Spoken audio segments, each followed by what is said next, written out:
Buenos días, amigos. Ustedes saben, esto no estaba planeado, pero tenemos algunos invitados especiales aquí hoy.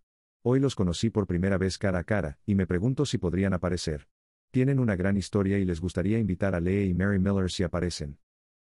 Ahora, les voy a contar mi versión de la historia a medida que van llegando, es periódicamente, hechos sorprendentes. Llamamos a la gente, ellos apoyan el ministerio, les damos una llamada, les decimos muchas gracias. Así que llamé a estas queridas personas que habían hecho una donación para ayudar con hechos sorprendentes. Les dijimos que lo apreciábamos. Y creo que tal vez fue la segunda vez que llamé y no recuerdo exactamente lo que dije. Estuve hablando con Mary y Mary fue muy amable y ella dijo, bueno, ahora Pastor Doug, no somos adventistas del séptimo día. ¿Y tú eres de Mississippi? Sí. Y lo dijo con acento de Mississippi también. Y si he entendido correctamente, usted dijo, no, somos bautistas. ¿Derecha? Derecha. Y yo dije, bueno, eso es genial. Y tú dijiste, bueno, dime, ¿por qué no me dices, cómo te enteraste del mensaje que estabas compartiendo? Bueno, ¿por dónde empezar? En primer lugar, buenos días a todos. Buenos días. Bueno, nosotros éramos bautistas. Ahora somos adventistas del séptimo día. Solo despeja el aire. Pero habíamos comenzado un viaje y no estoy seguro exactamente de cuándo comenzó. María podría decirte, pero tú eres parte de ese viaje, nosotros habíamos sido bautistas toda mi vida, y ella lo había sido durante 40 años. Y sentíamos que nos faltaba algo. Y a medida que comenzamos a escuchar hechos asombrosos, y a leer el material que ustedes enviaron, los estudios bíblicos, se hizo evidente que había más de lo que habíamos estado enseñando, y aprendiendo a lo largo de nuestras vidas. Y así, poco a poco, nos convertimos en adventistas del séptimo día y eso realmente no es cierto. En realidad, Mary estaba lista para convertirse en uno de inmediato, y yo era la que se resistía. E hizo lo correcto. Ella no me presionó. No me regañó. Ella simplemente lo sabía. Ella confió en el Señor que el tiempo llegaría. Y así, como todos los hombres deben hacer, le cederé el micrófono para que les cuente el resto de la historia. Una de las cosas que me encantan del adventismo del séptimo día es que exuda aprecio por nuestro pasado de la Reforma. Y deja en claro que la mayoría de nuestros hermanos están en otras iglesias. Y estábamos muy contentos donde estábamos, y realmente no estábamos buscando hacer un cambio, pero Dios envió la información. Literalmente cayó del cielo en nuestro regazo debido a un compañero bautista que acaba de ver un sermón en particular, y nos envió el enlace y eso fue todo lo que se necesitó. Un buen sermón lleva a otro. Ahora, si he entendido correctamente, cuando estaba hablando con ustedes por primera vez, ustedes dijeron, bueno, estamos estudiando esta información, y uno de ustedes estaba enseñando una clase de escuela dominical. ¿Era? Sí. Y estabas usando el material. Así es. Y yo pienso, ¿editaste un periódico de la escuela dominical, o para la iglesia o algo así? Bueno, no. Estuve en algunas posiciones de liderazgo en la iglesia, y fue muy fácil tomar lo que estaba aprendiendo y aplicarlo, ya sea en las clases de la escuela dominical o en las reuniones o en el liderazgo o lo que sea. Y era simplemente, ya sabes, tan claro y tan verdadero. Amén. Ahora, hubo un rato allí, creo que hablé contigo, Mary, y dijiste, bueno, también vamos a ir a la iglesia adventista el sábado. Sí. Continuó enseñando los domingos y asistíamos a nuestra iglesia adventista local, que es la clase dominical y les encantó. Tenían clases dominicales y les encantaba. Les encantó y, ¿cómo se sintió el pastor? Oh, esa es otra historia. No vamos a entrar en eso de inmediato. En resumen, me he dado cuenta de que hay dos tipos de creyentes por ahí. Un tipo busca y da la bienvenida a la oración, no quiere la corrección. Y entonces, mi oración es que por todos nuestros hermanos y hermanas esparcidos por todo el mundo, quieran ser corregidos si hay que hacer una corrección. Mantente abierto a la verdad. Amén. Sí. Sí. Y luego, me olvidé de cuánto tiempo fue, pero luego recibí una foto de María, me envió una foto de ellos siendo bautizados, y ella dijo, ya no tenemos nuestros pies en dos botes. Algo así. No sé. Tal vez esas sean mis palabras, pero fue una gran alegría. Y luego, cuando me enteré de que iban a salir hoy, esta es mi primera oportunidad de conocerlos cara a cara. Es un placer. Y es bueno saber que la palabra de Dios está marcando la diferencia. ¿Amén? Sí. Gracias. Que Dios te bendiga. Seguro que lo agradecemos. Bien, gracias. Hablaremos con usted un poco más adelante. Muchas gracias. Amén. Pensé que sería bueno que juntos viéramos. Ya sabes, la transmisión marca la diferencia. Dios tiene sus ovejas en otros rediles, dijo Jesús. Y a ellos también tengo que llamarlos, y habrá un solo redil y un solo pastor. A medida que nos acercamos al final, va a haber un gran temblor. Y cristianos verdaderos en todas partes. Se van a polarizar en uno o dos grupos, y queremos que se funden en la palabra. ¿Amén? Aprecio lo que dijo María, que necesitamos estar abiertos a que Dios nos corrija y nos guíe a una nueva verdad. Y, si somos humildes, Dios puede hacer eso. Somos enseñables. ¿Amén? Así que nuestro mensaje de hoy se titula Reparando los caminos de refugio, y vamos a hablar de caminos. La vida es un camino. Estás en la carretera, quieras o no. Jesús dijo, o estás en el camino ancho de la destrucción o en el camino angosto de la vida, pero estás en el camino. Y la vida cristiana es un caminar. Y es interesante. Cuando Jesús llamó a Pedro, a Jacobo, a Juan, a Andrés y a Mateo, dice que mientras él pasaba, los llamó. Dejaron lo que estaban haciendo y comenzaron a caminar con él. Y por lo tanto, me interesan las carreteras. Ahora, voy a empezar contándoles un pequeño dato sorprendente. No sé si alguna vez has oído hablar del convoy transcontinental. Después de la Primera Guerra Mundial, hubo muchos problemas con las carreteras en Europa. Se dieron cuenta de que, como resultado de la guerra de trincheras, los vehículos tenían muchas dificultades para moverse. Y así el ejército estadounidense tuvo una idea brillante. Dijeron, ya sabes, si hay otra guerra, tal vez una guerra en el Pacífico, estamos teniendo problemas para trasladar a nuestra gente aquí en América del Norte. Esto es poco después de la invención del automóvil. No había muchas carreteras en América del Norte. Teníamos trenes que iban de costa a costa, pero no muchas carreteras. Entonces, se les ocurrió la idea, dijeron, bueno, vamos a tener un convoy que vaya desde las condiciones de la carretera, haga un pequeño estudio en el camino, y también veremos qué tan bien se mueven nuestras tropas en estas carreteras primitivas. Así que juntaron 81 vehículos motorizados, sin caballos, 280 soldados y oficiales. Tenían algunos camiones y vehículos de combustible. No había gasolineras por todas partes. Despegaron con bombos y platillos desde Washington, D.C. en 1919. Y fue en el verano cuando se fueron, y les tomó 62 días de miseria descubrir que los caminos que atravesaban América del Norte eran muy pobres o inexistentes, y atravesaron desiertos ardientes, puentes rotos, atrapados en barrancos, aguaceros torrenciales. Alguien lo describió como el peor viaje por carretera en Estados Unidos. Tenían un promedio de 6 millas por hora, a veces hasta 58 millas por día. Recorrieron 3.251 millas, muy duro a través de Utah y Nevada. Estos son los días en los que, ya sabes, no tenían los neumáticos sin cámara. Tenías que parchar tus neumáticos, y constantemente se tiraban unos a otros. Lo que me gustó es que tenían algunos tipos que eran exploradores, no a caballo, sino en Harleys. Si tuvieras una de esas Harleys ahora, valdría mucho. Salían y exploraban y luego regresaban. Y, ahora, el resto de la historia, así que este es el convoy motorizado transcontinental, el resto de la historia es un teniente coronel que formó parte de esa expedición, su nombre era Dwight Eisenhower. Luego va a Europa para la Segunda Guerra Mundial, y ve que todo el mundo se está quedando atascado en el barro en Francia, y en las pequeñas trincheras donde se esconden, y no podían mover a las tropas, y tenían que seguir conduciendo estos tanques a través de estas zanjas. Y fue un desastre mover a los militares. Finalmente, cuando lograron entrar en Alemania para derrocar a los nazis, vieron autopistas. ¿Sabes lo que es una autopista? ¿Cuántos de ustedes han conducido en una autopista? Genial. 140 millas por hora. Tengo un amigo que iba a casi 300 millas por hora en la Autobahn, y Eisenhower tomó nota de eso. Luego es elegido presidente, y una de las primeras cosas que hace es preparar lo que llaman el proyecto de ley de carreteras interestatales, y lo firman, y déjenme decirles lo que es.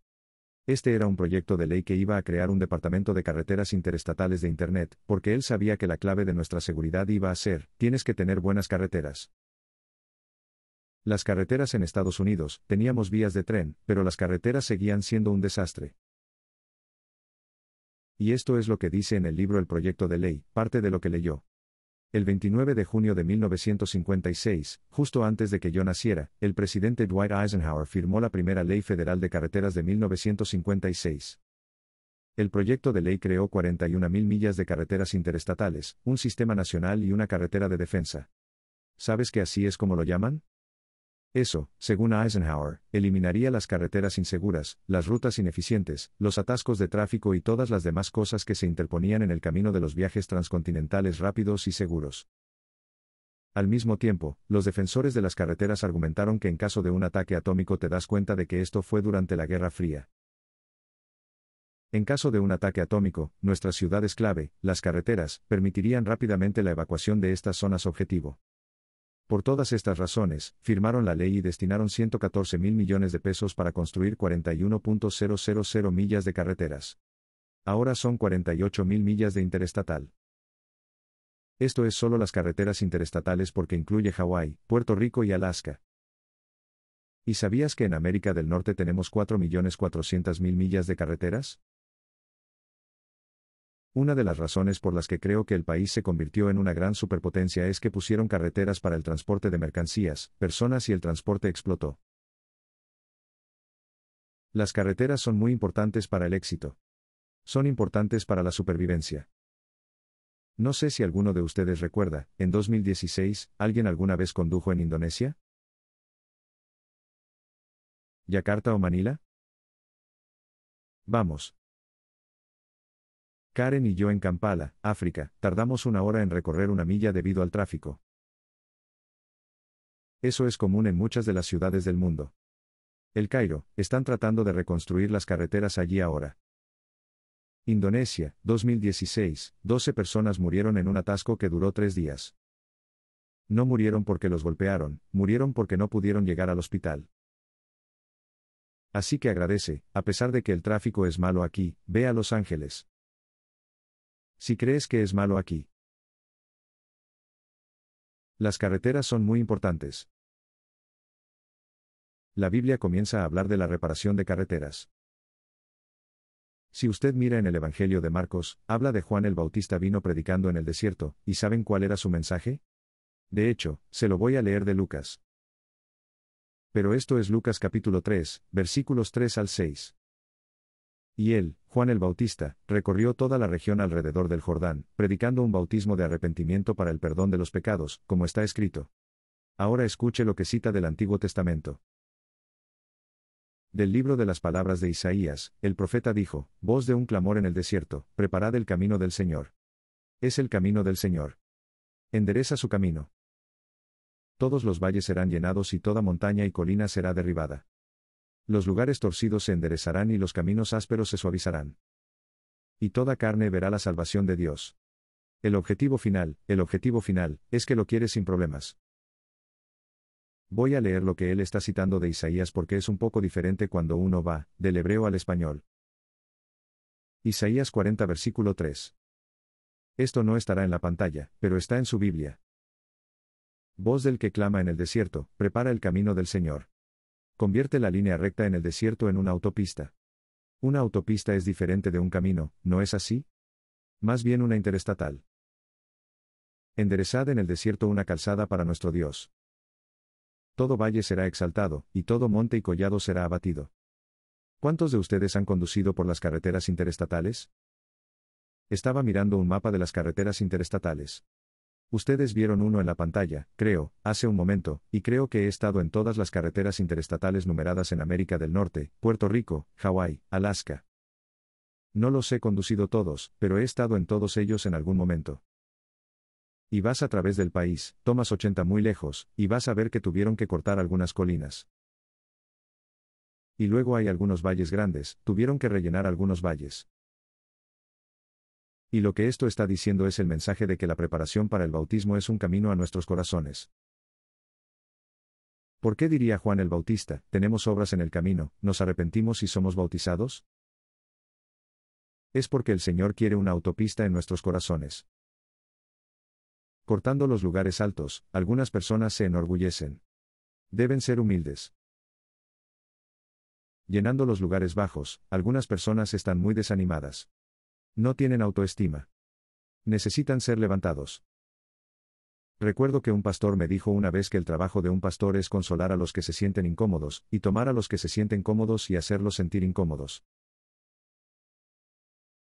Y así, algunos de nosotros necesitamos ser tallados, algunos de nosotros necesitamos ser llenados y hacer una carretera. Y lo último que sucede es que es suave. Ahora, algunas cosas de las que predico, y yo solo estoy compartiendo lo que encuentro en la palabra. Algunas cosas las comparto por experiencia. Soy un pastor de construcción de caminos. He conducido muchas excavadoras. He trabajado mucho en carretera. He cortado mucho camino con una motosierra, con una pala, con un pico, con tijeras de podar, cuando construyeron este lugar. Y me di cuenta de eso porque, alabado sea el Señor, estamos edificados sobre una roca, amigos, por si no lo sabían. Y me enteré de que iban a tener que traer no un de 3 o un de 4 o un de 6 o un de 10, sino un de 11. Y escuché eso, dije, tienes que dejarme manejar eso. Esa cosa es un monstruo que va por el camino. Y, finalmente, uno de los gerentes del proyecto dijo, hablé con el tipo, y me dijo, si prometes que no te vas a suicidar, te vamos a dejar. Y si vas al video cuando estábamos construyendo este lugar, mírame allá arriba conduciendo el de 11. Oh, eso fue genial. Eso estaba en mi lista de deseos. Lo soy, así que podrías empujar cualquier cosa con eso. Es decir, simplemente atravesaría una roca. Así que he hecho muchas construcciones de carreteras.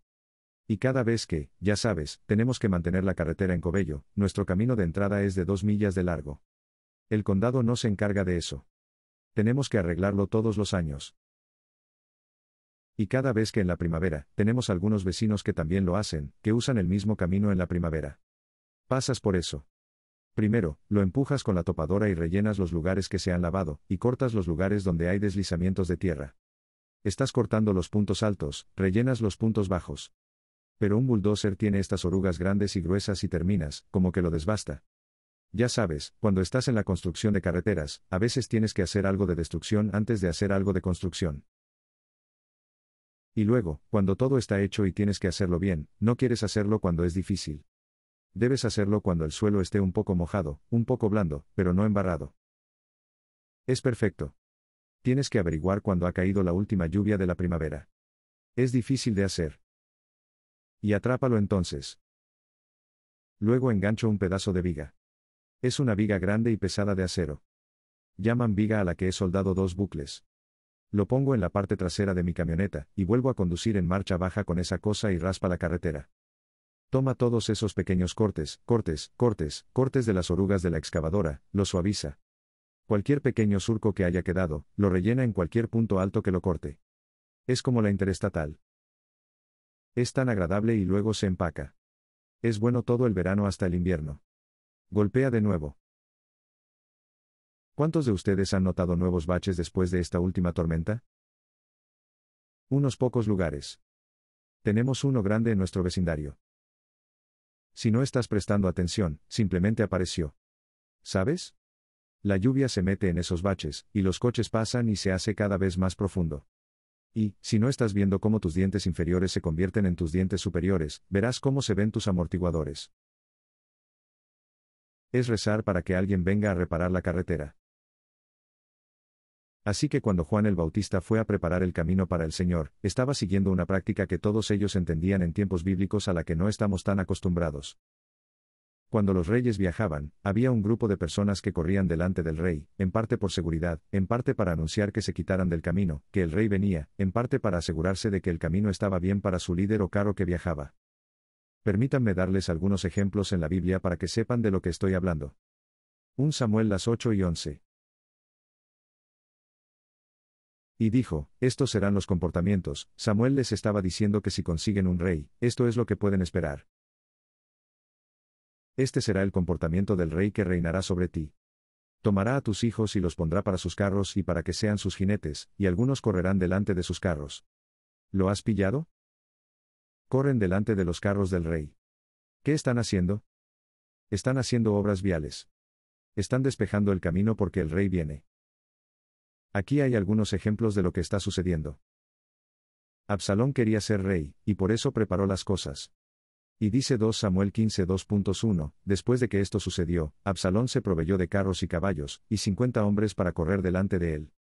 50. 50. Sabes, recuerdo estar en Camerún, África. Entiendo que la seguridad que necesitan algunos de los presidentes africanos es una de las más graves debido a los frecuentes intentos de asesinato. Y mirando por la ventana y el presidente estaba conduciendo. Estaba en un hotel que estaba justo en la calle principal de Yaoundé. Y el presidente estaba conduciendo con su séquito y tenía, ya sabes, 3 limusinas suburbanas. Parecían típicos como los nuestros. Y había 8 tipos, 4 a cada lado de su coche corriendo a su lado en el exterior del coche, y no parecía que fuera tan lento. Y llevan trajes negros. Cogieron los auriculares, las gafas de sol, y estaban trotando al lado, y esto es África Ecuatorial. Yo estaba como, wow, eso es así que eso correría ante el rey y despejaría el camino. Permítanme darles otro aquí. Creo que te di esa acerca de Absalón. Tenía un hermano menor que intentaba lo mismo. Primero Reyes 1:2.5, luego Adonías, que trató de hacerse rey, hijo de Agía, una de las mujeres de David, se exaltó a sí mismo diciendo, yo seré rey. Y preparó para sí carros y jinetes, y 50 hombres para correr delante de él. Así que hay gente que corre delante del rey para despejar el camino, arreglar el camino, asegurarse de que sea apropiado que el rey pase a sus trabajadores del camino. Ahora, con eso en mente, sucede algo que quizás te hayas perdido. ¿Cuántos recuerdan cuando Elías estaba en el monte Carmelo y, después de orar y el fuego bajó, oró de nuevo, la lluvia cayó? Pero antes de que llegara la lluvia, él fue y le dijo al rey Acab, esto es lo que él dijo, Primera de Reyes 1844, Elías oró, y había una pequeña nube que salía del cielo, y él sabía que venía una tormenta. Tenía fe. Y dijo al rey Acab, prepara tu carro. Baja antes de que la lluvia te detenga. Ahora sucedió mientras tanto, el cielo se volvió negro con las nubes y el viento, y hubo una fuerte lluvia. Acab se fue cabalgando y se fue a Jezreel. Esa era la ciudad más cercana al monte Carmelo. Y la mano del Señor vino sobre Elías, y él se ciñó los lomos, y corrió delante de Acab a la entrada de Jezreel. Ahab no tenía su típico equipo de carretera, su seguridad. Esto es al final de una hambruna. Apenas quedaban caballos cuando leíste la historia. Elías se humilla y corre ante el rey. Corre delante del rey.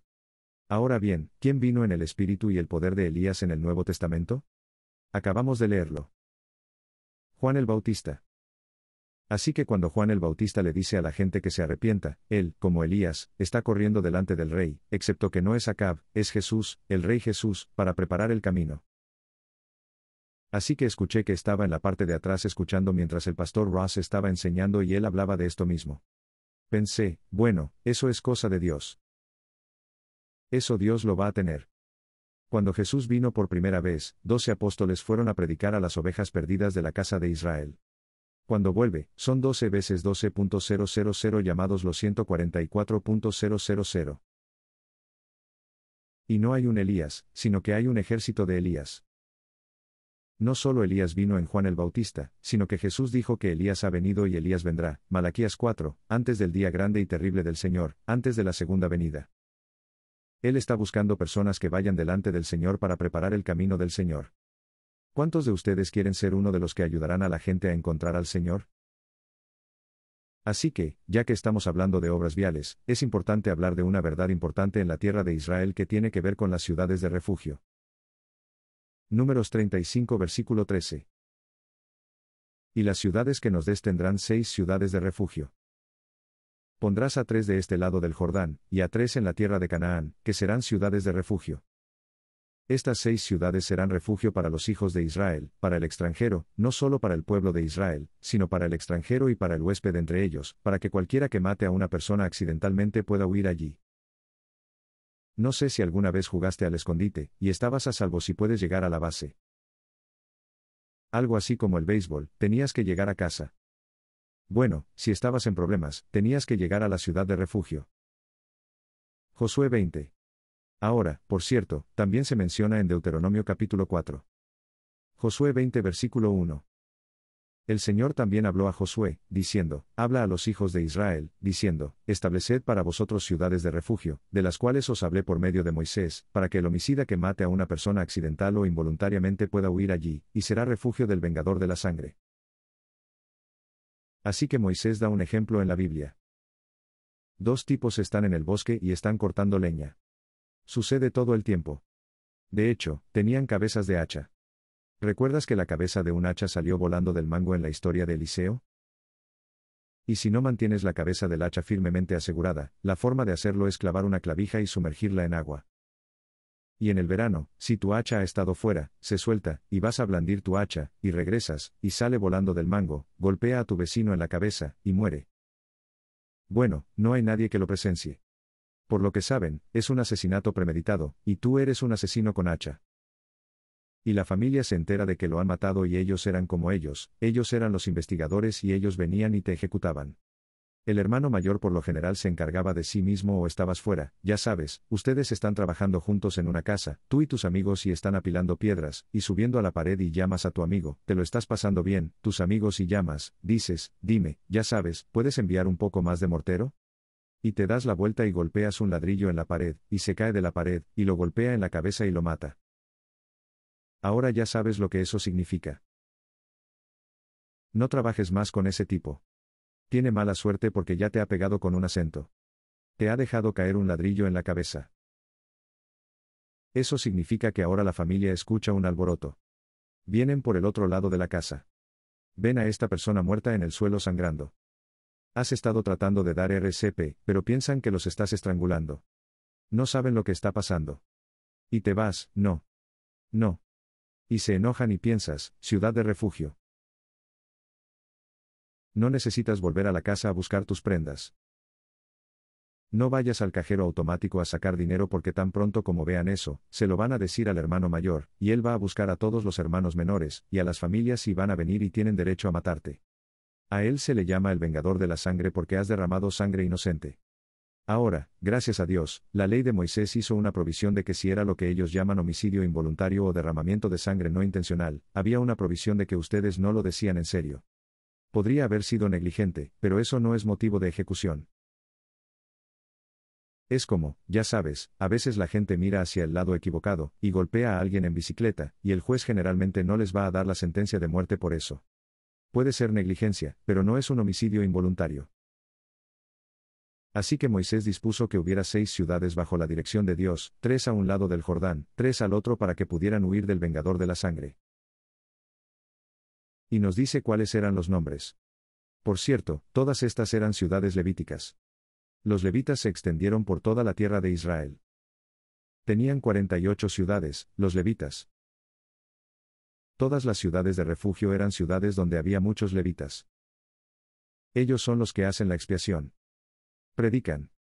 Enseñan la palabra. Y ustedes tienen a Beaser, Raimat en Galaad, y el Golán, y eso sería en el lado este. Y luego tenemos a Kedesh en Galilea, Siquem y Curjat Arba, que también es Hebrón. Son uno y lo mismo. Más tarde, creemos, Jerusalén también fue añadida y considerada una ciudad de refugio, y habría sido la 4ª ciudad de refugio. Porque y permítanme darles algunos ejemplos de eso. 1 Reyes 2, versículo 36. Entonces el rey Salomón envió a llamar a Samai. Samai era un benjamita que había maldecido a David cuando huía de Absalón. Salomón llamó a Samai y le dijo, construye tu casa en Jerusalén. Habita allí. No salgas de allí a ninguna parte, porque será ahora que el rey tenía derecho a matarlo por traición. Pero, dijo, te voy a dar una oportunidad. Si te quedas en la ciudad, vivirás. Será el día que salgas y cruces el arroyo Edren. Sepan con certeza que seguramente morirán. Tu sangre estará en tu propia cabeza. Y Salomón es muy sabio. Sabía que no podía controlarse. Y cuando los siervos de Simei huyeron, él corrió tras él, y salió y descendió a Gat Salomón. Su rey más sabio. Él se va a enterar. Se enteró de que había abandonado la ciudad de refugio y murió. Luego tienes algunos otros ejemplos de cómo la gente huía, y esto de nuevo está en Jerusalén. Mire en 1 de los Reyes, capítulo 1, versículo 50. Después de la muerte de David, les dije que Adonías, hermano de Salomón, trató de hacerse rey a pesar de que David dijo que se suponía que Salomón era rey. Bueno, su golpe fracasó y ahora pensó, oh, Salomón me va a matar. Entonces, ¿qué hace? Un rey es un versículo 50. Adonías tuvo miedo de Salomón, y se levantó, y fue, y se asió de los cuernos del altar. Huyó a Jerusalén. Entró en el templo. Entró en el patio donde van los sacerdotes, y agarró los cuernos del altar. Y se le dijo a Salomón diciendo, en verdad, Adonías tiene miedo del rey Salomón, porque, he aquí, él se ha apoderado de los cuernos del altar. ¿Por qué lo hizo? Porque todos entendieron que era la base de operaciones. Estaba a salvo si se quedaba allí. ¿Sabías que en los primeros años de América, no teníamos ciudad de santuario, pero las iglesias eran santuarios? Creo que todavía está en los libros de muchos estados que si una persona podía entrar en una iglesia, estaba protegida, no de todo, sino de ser deportada, por ejemplo. Y va, pues, y se apodera de los cuernos del altar. Y Benoni dijo, sal fuera. Él dijo, no voy a soltar los cuernos hasta que me entere. Estoy perdonado. Salomón dijo, si demuestras que eres un hombre honesto, vivirás. Bueno, lo dejó vivir por un tiempo, pero luego intentó otra cosa traicionera. Trató de derrocar a Salomón casándose con una de las ex esposas de David, Abisag. Y Salomón dijo, yo sé lo que estás haciendo, y lo mandó ejecutar. Otro ejemplo, un Reyes 2:28, por lo que Joab huyó al tabernáculo del Señor, y se apoderó de los cuernos del altar. De nuevo, ustedes los tienen huyendo al tabernáculo. Ahora bien, el tabernáculo del templo aún no está construido. El tabernáculo todavía está en la cortina. Está fuera de Jerusalén, pero ellos se apoderaron de los cuernos del altar y él se apoderó de él. Y esta es una situación un poco diferente. Adonías estaba a salvo mientras se aferraba a los cuernos del altar, pero no Joab.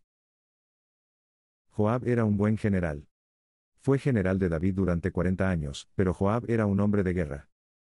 Mató a 2 hombres a sangre fría porque Abner, que era el general del rey Saúl, mató a Asael, el hermano de Joab, en una batalla y puedes leer sobre ello. Es una historia interesante. Asael persigue a Abner. Abner dice, deja de perseguirme. Están teniendo esta conversación. Y no se detuvo. Me dijo, deja de perseguirme. Mira, si estás tratando de obtener una armadura de uno de los soldados que mataste, dijo, toma a uno de los tipos a mi derecha e izquierda, pero no sigas persiguiéndome. No sé si estaba en un carro o qué estaba pasando. La Biblia dice que Asael era tan rápido como una gacela. Eso es lo que dice. Y Abner le dice, si te mato, ¿cómo voy a mirar a los ojos a tu hermano Joab? Joab era el hermano mayor. Él no escuchaba. Abner tomó la parte posterior de su lanza, y golpeó a Asael en el pecho y lo mató. Mucho tiempo después de esto, Joab no lo olvidaría. E incluso después de que David ha hecho las paces y la guerra ha terminado, Joab llama a Abner y le dice, sí, hablemos, saca una espada y lo mata allí mismo a sangre fría. Lo hace 2 veces. Y así que cuando él va, y se agarra de los cuernos del altar, Benanías, él es el general de Salomón, él dice, ¿qué hago? Salomón dice, la palabra del Señor dice que debe morir. Si es culpable de asesinato, la base de operaciones no funciona. Si alguien cometía un asesinato premeditado y huía a una ciudad de refugio, cuando hacía la investigación, si descubría que era premeditado, lo enviaba al vengador de la sangre. Así que no puedes pensar que continúas en pecado voluntario conocido, y que simplemente vas a ser perdonado. Por cierto, mire en Éxodo 21 versículo 14. Pero si un hombre actúa con premeditación contra su prójimo para matarlo a traición, lo quitarás de mi altar para que muera. Si lo saca de mi altar, puede que se esté aferrando a los cuernos del altar, pero si ha cometido un asesinato premeditado, no es una licencia para pecar. Hay misericordia con Dios. Hay un altar. Y si nos aferramos al altar por misericordia, Dios es misericordioso con nosotros. Por cierto, con esto en mente, ¿de qué crees que Pablo está hablando en Hebreos 6? Para que por medio de 2 cosas inmutables en las que es imposible que Dios mienta, tengamos un fuerte consuelo los que hemos huido en busca de refugio, para echar mano de la esperanza que está puesta delante de nosotros. Aquí, Pablo está recurriendo a alguien que huye al tabernáculo, y se apodera de los cuernos del altar y pide misericordia. Excepto que vamos a entrar no solo en el patio exterior, sino que vamos a entrar en el propiciatorio donde Cristo ha entrado antes en la presencia de Dios. Y no estamos suplicando la sangre de machos cabríos por invocar la sangre de Jesús. Así que encontramos refugio en las analogías que tienes aquí en la Biblia. Así que espera un minuto. ¿Qué diré ahora? Déjame contarte un poco más sobre las ciudades de refugio. Entonces, debido a que una persona podría necesitar huir por una de estas carreteras para salvar su vida, ¿has oído hablar de correr por tu vida? Tenían que mantener las carreteras despejadas. Cada primavera, los levitas salían, inspeccionaban los caminos, se aseguraban de que fueran transitables y que estuvieran despejados. Estaban vigilados. Estaban protegidos. De hecho, creo que tengo una cita aquí de Josefo que describe con cierto detalle los caminos y lo que estaba sucediendo allí. Sí. En Antigüedades, volumen 87, búscalo. Salomón había hecho pavimentar los caminos principales con piedra negra. En la época de Salomón, la plata era como piedras. Así que utilizaron este basalto para pavimentar los caminos. Al parecer, en la época de Esdras se cobraba un peaje, pero el clero estaba exento de esto, como todos, de todo impuesto. Los caminos a las ciudades para refugiarse debían mantenerse siempre en buen estado. Según el Talmud, tenía 48 pies de ancho. Ahora, para una calzada antigua, eso es como más ancho que las calzadas romanas. Tenían 48 pies de ancho y estaban provistos de puentes con señales, donde los caminos divergen. Los caminos se reparaban anualmente en la primavera, preparándose para ir a las grandes fiestas. Para evitar la posibilidad de peligro, ninguna estructura subterránea podía tener nada debajo de la carretera. Sin embargo, protegido, incluso si tenía una alcantarilla, estaba permitido debajo de una vía pública. Había que cortar las ramas colgantes para que pudiera pasar un hombre en camello. Así que no solo lo mantuvieron suave, sino que tuvieron que mantenerlo alto. Se deshicieron de todas las obstrucciones. Esto es del libro Patriarcas y Profetas 516. Las ciudades de refugio estaban distribuidas de tal manera que estaban a medio día de viaje de cada parte de la tierra. Es un viaje de medio día a pie. Los caminos que conducían a ellos debían mantenerse siempre en buen estado. A lo largo del camino, había letreros que debían ser erigidos con las palabras refugio. Ahora, mientras leo esto, ¿qué representan estos caminos? Está hablando de mostrar el camino de la salvación, de dejarlo claro a la gente, de ayudarles a saber qué camino tomar. Y, ya sabes, tú y yo, ellos ven el camino en nuestras vidas por nuestro ejemplo. El refugio en caracteres claros y audaces en las señales del que huye no podría demorarse ni un momento. Tiene a la pandilla persiguiéndolo. Cualquier persona hebrea, extranjera o cirujana, o puede acogerse a esta disposición. Pero mientras que los inocentes no debían ser asesinados precipitadamente, tampoco los culpables debían escapar del castigo. El caso del fugitivo debía ser juzgado con justicia por las autoridades competentes, y solo cuando se le declarara inocente de homicidio doloso debía ser protegido en la ciudad de refugio. Y le daban un lugar donde quedarse, y algo de trabajo que hacer para que pudiera ser alimentado. Los culpables eran entregados al vengador y, aquellos que tenían derecho a protección solo podían recibirla con la condición de permanecer dentro del refugio designado. Si alguien se aleja más allá de los límites prescritos, y es encontrado por el vengador de la sangre, su vida pagaría el castigo de su desprecio por la provisión del Señor. Sin embargo, a la muerte del sumo sacerdote, todos los que habían buscado refugio en las ciudades de refugio tenían la libertad de volver a su posesión. ¿No es interesante? Así que quiero que se fijen en algunas cosas de las ciudades.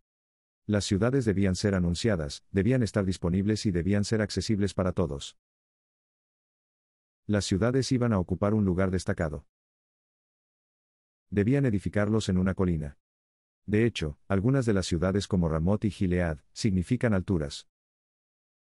Jesús dijo, Mateo 514, Tú eres la luz del mundo, ¿dónde está la ciudad? En una colina no se puede decir. Las ciudades de refugio no estaban en un valle. ¿Sabes por qué estaban en una colina? Porque a veces, has tenido una muerte accidental. La familia ha reunido a la pandilla. Vienen a por ti. Quieres vivir hasta que puedas ser juzgado y demostrar que no tenía animosidad, que fue un accidente, y estás despegando hacia la ciudad de refugio, y estás corriendo. Y te detienes y descansas, te das la vuelta, ves la nube de polvo, las pandillas que vienen. Vienen a por ti. El vengador de la sangre. ¿Hay un vengador de sangre que viene detrás de nosotros? ¿Somos todos culpables de pecado? El castigo por el pecado es la muerte, pero tenemos a alguien que va a ocupar nuestro lugar. Así que nos dirigimos a la ciudad de refugio. Cristo es la ciudad de refugio. Había guardias de gente en la muralla, las ciudades estaban en lo alto de una colina, decían, parece que tenemos a alguien viniendo. Abre las puertas.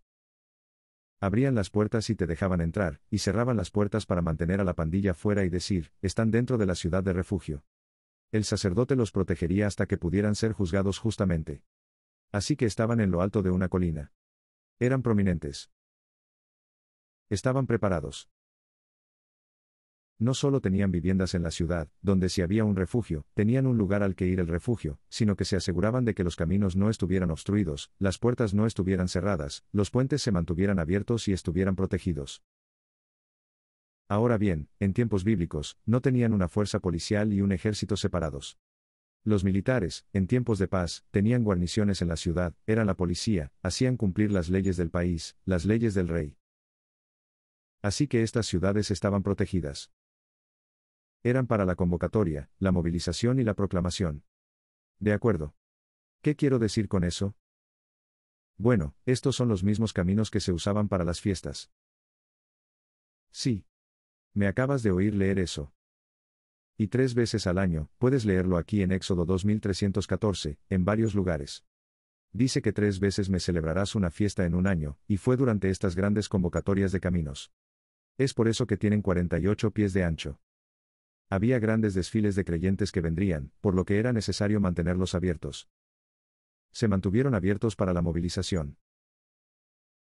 Fíjate cuando Eisenhower tenía la ley interestatal, parte de ella era para la defensa para que pudieran mover las tropas en algo, ya sabes, si lo único que tiene un ejército para mover sus tropas es un tren. Explotas una vía de tren, se detiene. Nos enteramos de que cuando estábamos colonizando el oeste, los indios se dieron cuenta de que todo lo que tenían que hacer era sacar un riel, y ese tren se salió de la vía y detuvieron todo. Lo mismo ocurrió con la movilización de los ejércitos, y también con ellos la proclamación. Eso para mí es, creo, la parte más importante. ¿Quién usaba estas carreteras? ¿Cuál era la obra de los levitas? Atravesaron la tierra de Israel. Ellos eran los predicadores. Eran los maestros. Ellos también eran los médicos. Los levitas eran los que esperaban varias enfermedades y prescribían diferentes curas. Así que los levitas eran, ya sabes, en los primeros años de América, tenían una palabra llamada el párroco. El párroco es un derivado de la palabra la persona. A menudo era un pastor de la comunidad que era algo así como el magistrado. Era el alguacil, era el médico, oficiaba bodas, oficiaba funerales, lo llamaban el párroco y tenía un poco de todo. De modo que estos caminos se utilizaban para la proclamación. Eso tiene sentido cuando lees Isaías 52:2.7. Cuán hermosos son sobre los montes los pies de aquel que trae buenas nuevas, que proclama la paz, que trae sus buenas nuevas, que proclama la salvación, que dice a Sión, tu Dios reina. Así que estos caminos también se mantuvieron abiertos para la difusión del Evangelio. Tú y yo tenemos que mantener los caminos abiertos. Sabes, estoy leyendo un gran libro que el pastor Ross me recomendó sobre la primera exploración del Amazonas. Y yo estaba en el proceso leyendo sobre los indios incas, y cómo Francisco Pizarro básicamente derrocó al imperio inca. Y Atahualpa, el rey, ustedes saben, Bazar quería oro.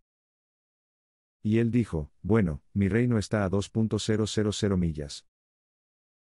Y me dijeron, puedo hacer que los corredores corran todo el sistema de carreteras. Los incas tenían 25.000 millas de caminos que habían sido construidos principalmente para la comunicación del rey. Y muchos de ellos siguen existiendo hoy en día porque estaban hechos de piedra. Ahora, las calzadas romanas, eran bastante, pero creo que los incas tenían más calzadas. Y algunas de las piedras que movieron fueron increíbles. Tendrían 25 corredores, podrían cubrir 150 millas en un día. Eso es a pie. Al igual que Pony Express, iban a estos relevos a tope como corredores de maratón. Tenían casas de descanso donde otro corredor lo recogía, tomaban el mensaje del rey. Había urgencia. El rey podía hacer llegar el mensaje a todo su imperio en un abrir y cerrar de ojos debido a los caminos. Se necesitan buenas carreteras para difundir el mensaje. Y tú y yo vamos a proclamar el mensaje, y vamos a mantener los caminos. ¿Amén?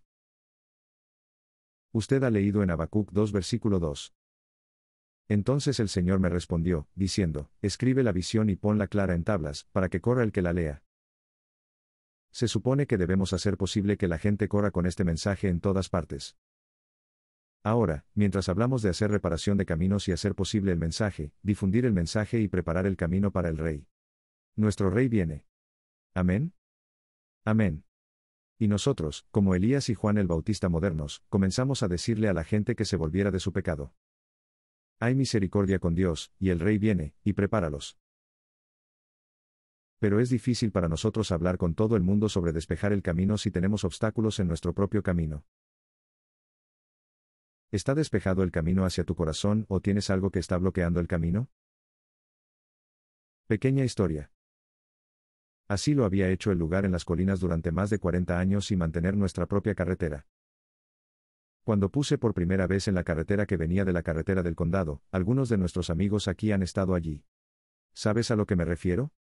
Desde la carretera del condado hasta nuestra casa, como dije, hay 2 millas de largo. ¿Y cuántos de ustedes ven mi video de vida campestre que hice? Oh, tienes a los miembros del Estado. El resto de sus excomulgados. Está en YouTube. Es gratis. De todos modos, cuando lo puse por primera vez, solo quería abrirlo lo suficiente como para pasar. Y lo arreglo todos los años, pero había un tocón. Hace 100 años hubo un incendio forestal. Había un gran tocón negro que estaba en medio de la carretera o casi en medio de la carretera en la que te encontrabas en esta curva cuesta abajo, y si no tenías cuidado si la carretera estaba mojada o si había hielo o nieve en la carretera, podías deslizarte hacia esa cosa. Y cada vez que entraba y salía, siempre tenía que reducir la velocidad cuando llegaba a este tocón que invadía la carretera. Tenía la esperanza de que se pudriera, pero, ya sabes, cuando se ha quemado un tocón, no se pudre. Y esto fue enorme. Era de lo que llamaríamos madera virgen. Y cada vez que pasaba por esa cosa, decía, uno de estos días, si tengo que sacar mi motosierra, saldré y la cortaré en pedazos pequeños, y podré deshacerme de ella un pedazo a la vez. Puedes hacerlo. Pero cada vez que lo veo, estoy a mitad de camino. Tengo prisa. Me he ido. Voy a llegar a casa. Quiero salir y nunca lo logré. Esto se prolongó durante años. Cada vez que miro esa cosa, la maldigo, tomo mi puño, digamos, un día de estos. Casi me deslizo en él, doblando la esquina demasiado rápido, yendo y viniendo, llevando a los niños al autobús escolar.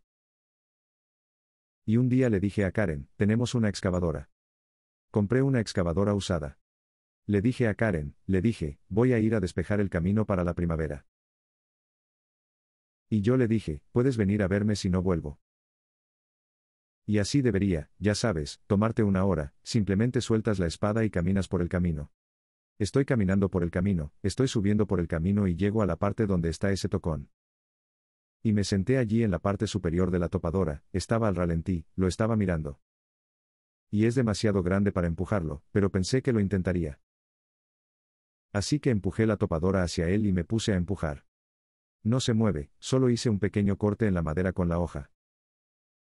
Pensé, bueno, tal vez lo intente. Así que aceleré el motor, corrí hacia él.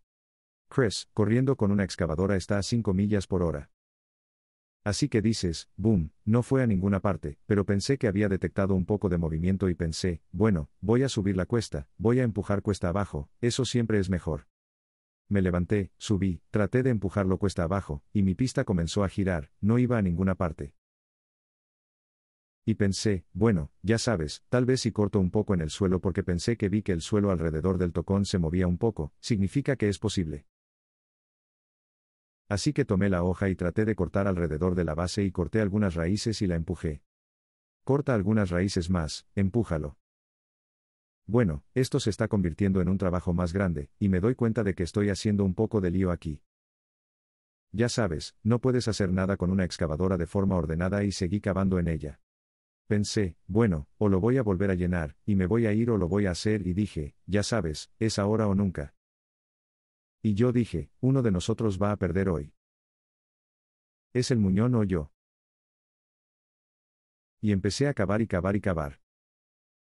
Y las raíces seguían avanzando, y yo las estaba golpeando. Pero se estaba moviendo un poco. Lo embistía, se movía, y yo hacía boom, ya sabes, y lo golpeaba con una excavadora.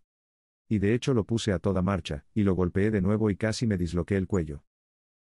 Y estoy cavando y finalmente, he llegado a donde hay un cráter alrededor de esta cosa porque estoy tratando de cortar las raíces, y no me di cuenta de que la bola de esta cosa, de la raíz, era enorme. Está todo envuelto. Las raíces estaban envueltas alrededor de rocas y tierra. Había como hormigón. Es como si estuviera tratando de empujar este gran muelle de hormigón fuera del suelo. Y entonces escucho un motor y Karen viene por la carretera y mira y ve, acabo de desenterrar toda la carretera. No hay forma de que pueda salir adelante. Hay un gran cráter en la carretera. Y yo dije, no me voy a rendir. Así que ella vio el episodio final, y yo seguí indagando, y en realidad soy la topadora. Tengo un agujero tan grande en la topadora, medio enterrado, medio desaparecido en el agujero que cavé tratando de meterme debajo de esta cosa. Y después de un tiempo, seguí adelante y empujando y cortando raíces uno a la vez, y empujé un poco más y estaba escuchando cosas que estallaban y se rompían. Voy a decir, sí, sí, sí. Y finalmente lo conseguí con este gran movimiento pesado. Se salió del borde de la carretera y es muy empinada allí, por eso siempre fue tan peligroso, y comenzó a seguir rodando colina abajo. Y yo grité, cuidado, Bambi y golpeador, se acerca. No, yo no hice eso. De todos modos, y bajó la colina, y tenía un gran agujero en el suelo. Bueno, eso no es tanto trabajo. Tenía suciedad por todas partes. Lo rellené, lo alisé. Fue un pequeño bajón durante algunos años, pero lo rellené y lo hice durante un par de años. Cada vez que paso por allí, me siento tan bien. El tocón se ha ido. Entonces, ¿tienes algún muñón en tu vida? ¿Has estado conduciendo alrededor de ellos? ¿Te has acostumbrado? Está ahí burlándose de ti. Ustedes hablan de ser cristianos, pero ustedes saben, hay algo que tiene que desaparecer.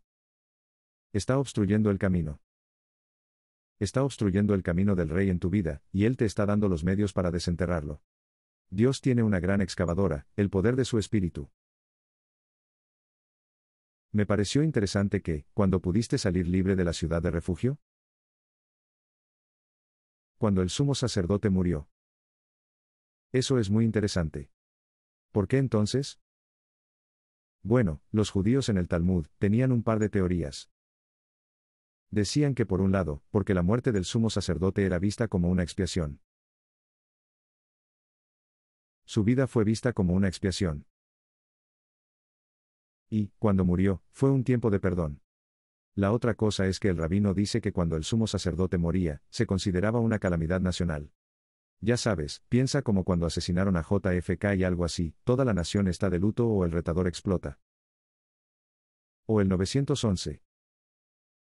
Y como toda la nación estaba de luto, dijeron que la gente renunció a su venganza y agresión en momentos como ese. Se humillan a sí mismos. ¿Quién es nuestro sumo sacerdote? Jesús. Es la muerte del sumo sacerdote lo que hace posible que volvamos a casa. Ahora, quiero concluir diciéndoles qué significa el nombre de las ciudades de refugio. Esos nombres no son aleatorios. Déjame decirte de nuevo, es Kedesh, Siquem, Hebrón, Beaser, Ramot, Golán, Jerusalén. Cades significa justicia. La Biblia dice que el Señor es nuestra justicia, Jeremías 3316. Siquem significa hombro. Isaías 96 dice que el gobierno estará sobre sus hombros. Hebrón significa compañerismo. 1 Corintios 9 habla de la comunión de su Hijo Jesús. Beaser significa fortaleza. Salmo 912, Él es mi refugio y mi fortaleza. Amén. Remut significa alturas. Estas ciudades eran altas. Jesús nos hace cabalgar sobre los lugares altos de la tierra, Isaías 58. Dorado significa alegría. El gozo del Señor es nuestra fortaleza.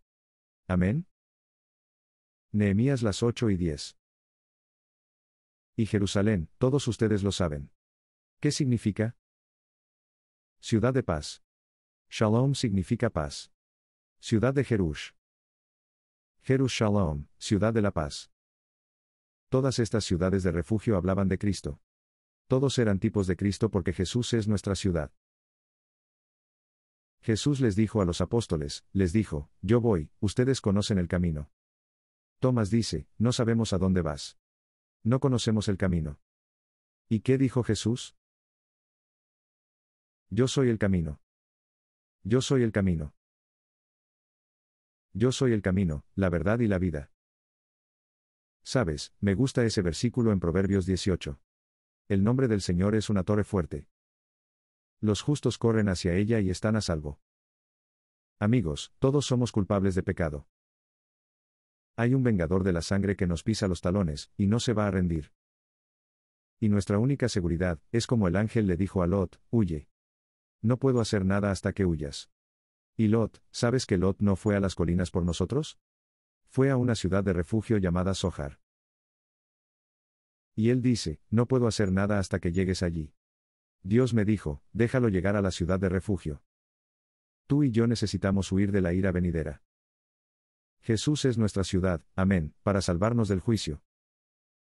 Y una vez que encontremos esa seguridad, entonces tú y yo tenemos que ser trabajadores viales. Amén. Necesitamos despejar el camino, cortar los puntos altos, rellenar los puntos bajos, enderezar los caminos torcidos. Tienes algo torcido, necesita enderezarse y allanar el camino para el Salvador a nuestros corazones y para los demás a Jesús. ¿Es ese tu deseo?